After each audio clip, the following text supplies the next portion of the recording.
Três indivíduos na Bíblia que nunca experimentaram a morte. O primeiro, Elias. Durante um dos períodos mais difíceis de Israel, Deus convocou Elias.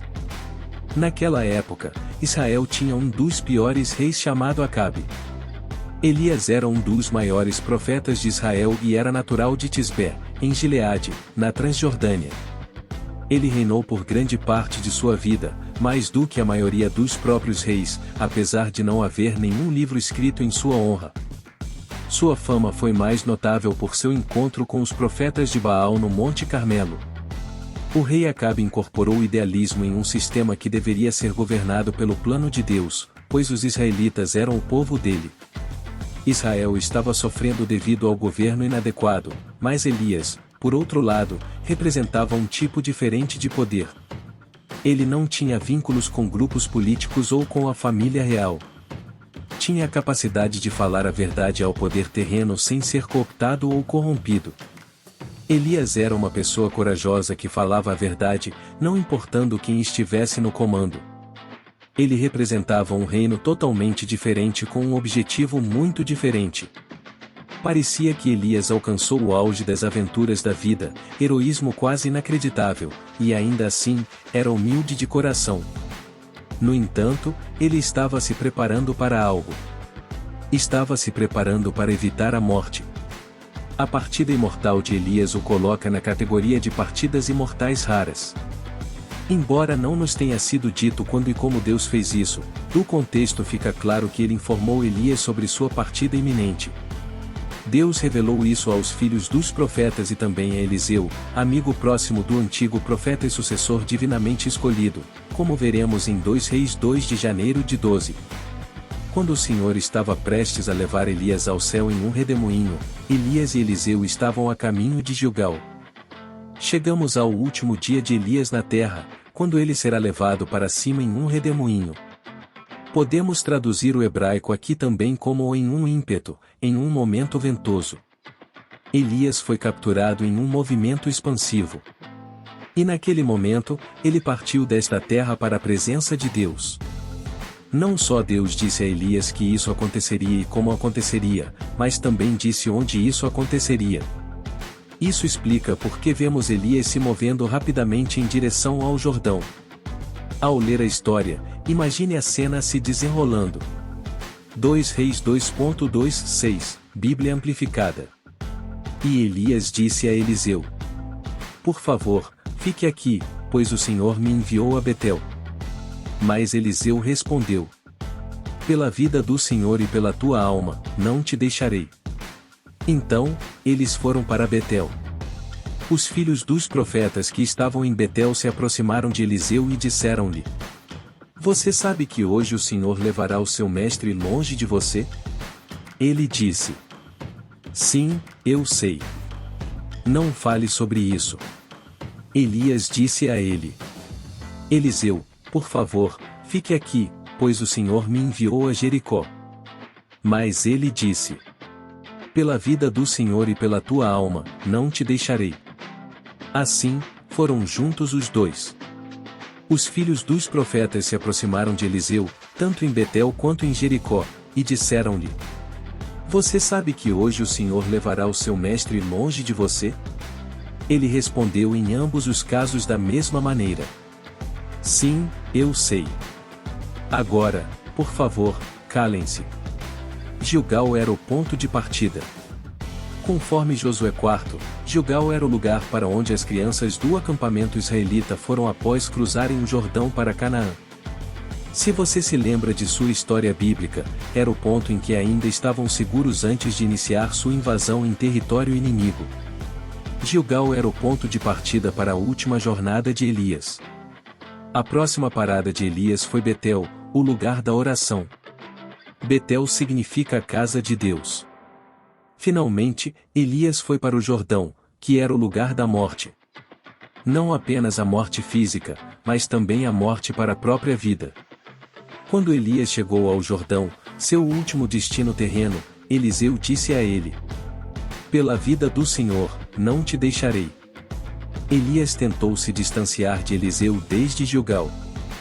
Não acho que ele estivesse tentando se livrar de Eliseu, mas estava testando seu próximo companheiro, seu futuro sucessor.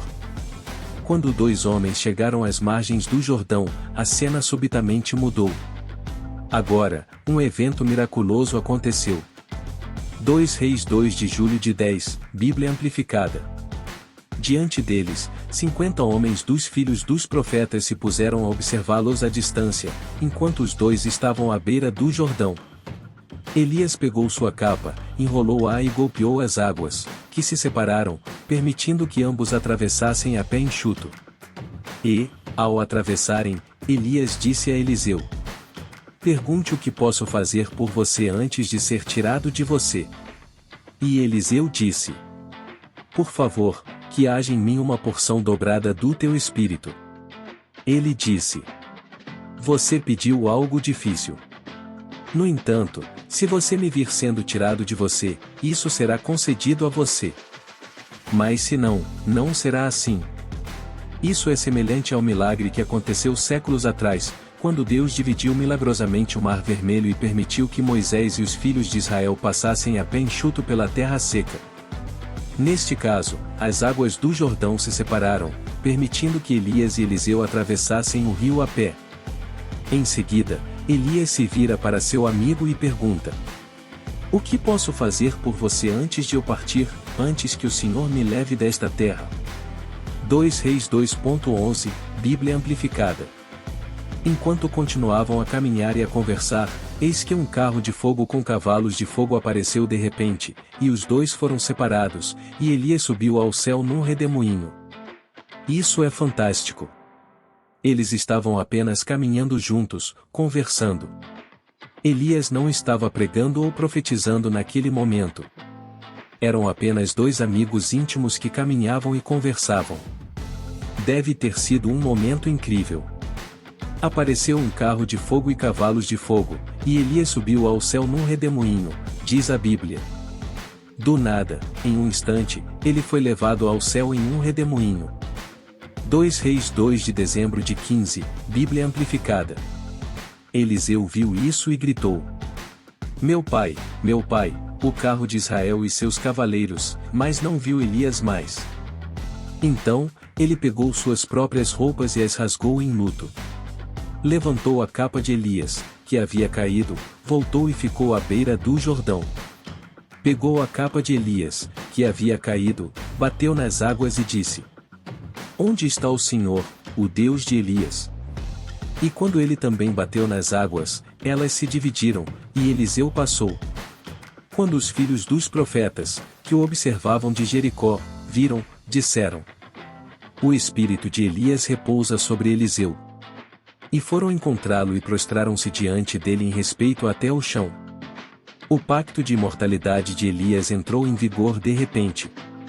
Nada de Deus morre quando um homem ou uma mulher de Deus morre. Tendemos a esquecer disso.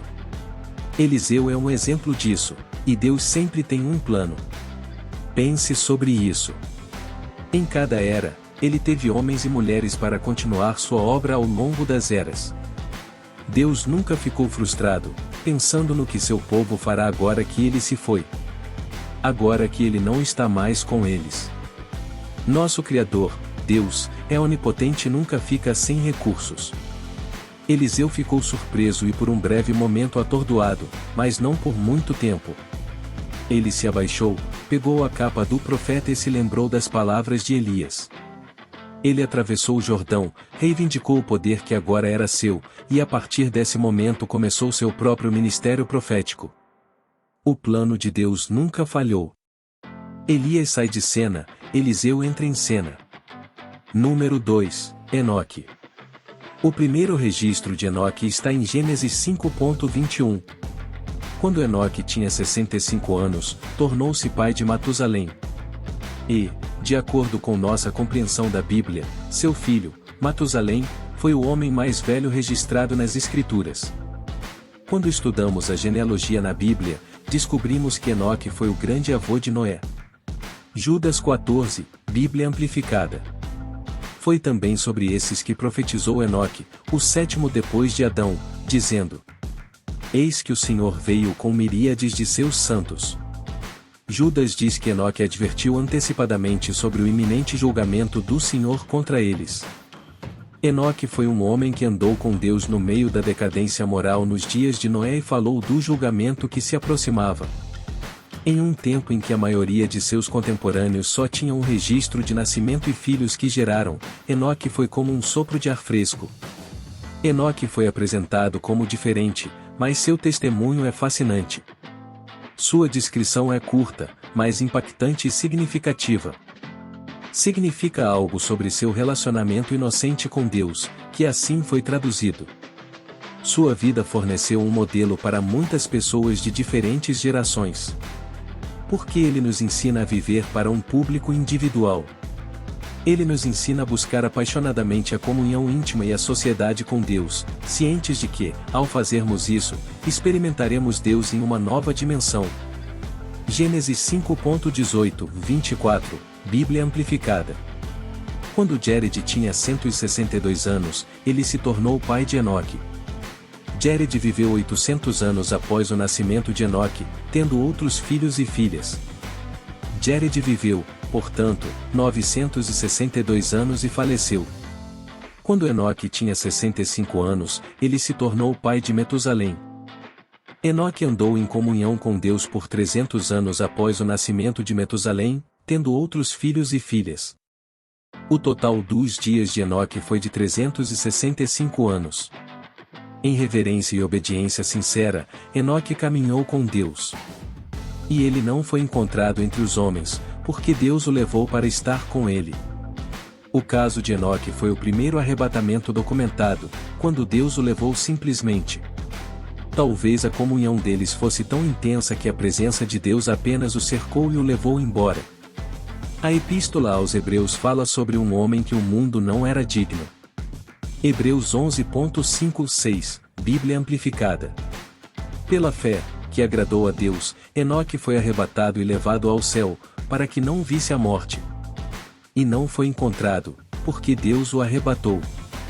Pois antes de ser arrebatado, ele obteve testemunho de que agradava a Deus e fazia o seu prazer. Mas sem fé, não é possível andar com Deus e agradá-lo.